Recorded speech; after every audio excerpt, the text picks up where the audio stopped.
comme rapporteure. Merci Madame la Présidente, Madame la Commissaire, chers collègues. Je suis très heureuse de vous présenter ce soir notre accord final, enfin, après les négociations, sur le règlement relatif à la reconnaissance mutuelle des décisions de gel et de confiscation. C'est vrai que l'Union disposait déjà de règles minimales, également de règles de reconnaissance mutuelle, mais qui étaient largement dépassées et qui permettaient en particulier aux criminels et aux terroristes d'utiliser très facilement les failles. C'est pourquoi il était important de revenir sur la législation et de travailler assez vite. Le gel et la confiscation des biens et des avoirs des criminels est aussi un outil de lutte contre la criminalité et le terrorisme, en particulier en privant les terroristes des produits de leurs activités illégales. On les empêche d'organiser les attentats. Or, dans ce domaine, notre marge de progression est très large, puisque depuis que nous travaillons sur ce dossier très important, on peut rappeler ce chiffre puisqu'actuellement 98,9% des profits d'origine criminelle estimés ne sont pas confisqués et restent aux mains des criminels. Autrement dit, on ne confisque que 1% des profits d'origine criminelle. Ce n'est pas acceptable et on ne peut pas continuer de cette manière. Aussi, n'oublions pas par ailleurs que la confiscation des biens du crime est également un instrument très important pour compenser les victimes. Nos outils doivent donc être pensés à l'échelle européenne et pour les Européens.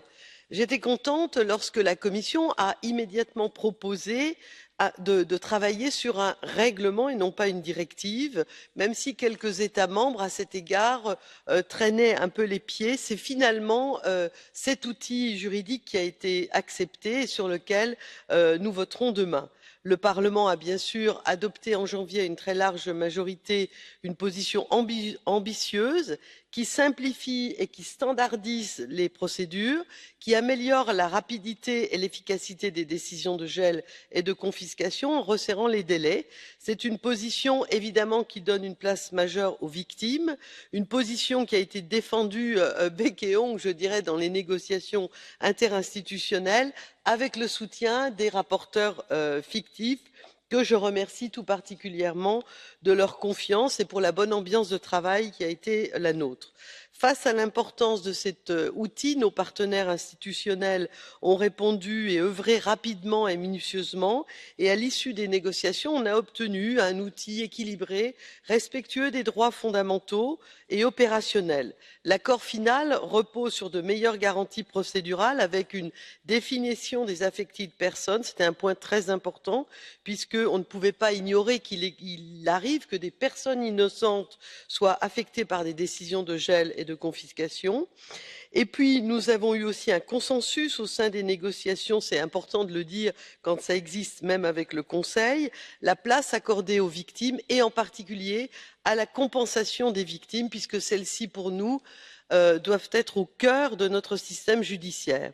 On s'est battu et on a obtenu la réutilisation à des fins sociales des biens confisqués et enfin, dans un des objectifs clés, le Parlement était particulièrement uni sur le point de créer un outil qui soit rapide pour être efficace. Les États membres ont été difficiles à convaincre, mais on a instauré un délai de 45 jours pour la reconnaissance et l'exécution des décisions de confiscation. Enfin, on a lutté d'arrache-pied pour renforcer et encore mieux prendre en compte les droits fondamentaux.